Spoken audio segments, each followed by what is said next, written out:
Здравейте, добре дошли в канала на comauto.bg. Днес ще разгледаме и ще си поговорим за ThinkDiag 2. Това е мощен и достъпен диагностичен инструмент, създаден за собственици на автомобили, за професионални автосервизи, както и за домашни майстори. Готови ли сте да разберете защо този скенер е толкова популярен? Да започваме!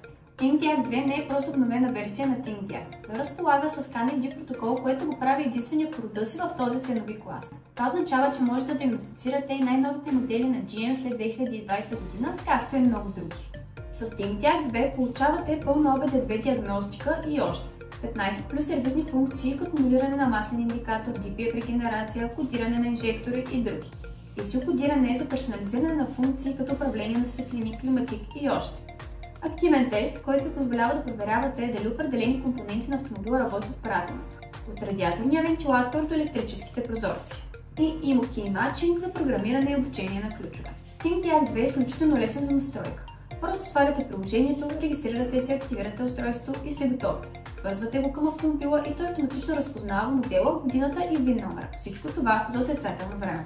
Но ето какво го прави уникален. Ниво на OE диагностика за над 98% от автомобилните марки на пазара. Поддръжка на над 15 езика, включително и български. Безплатен софтуер за първата година с възможност за актуализация. ThinkDiag 2 е идеалният инструмент, независимо дали сте професионалист или просто ентусиаст, който обича да се грижи за автомобила си.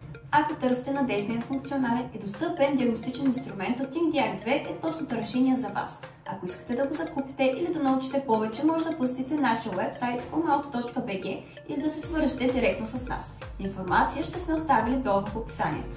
Освен това, можете да ни откриете и в нашия физически магазин, който се намира в град Варна на улица Ханко брат 7А.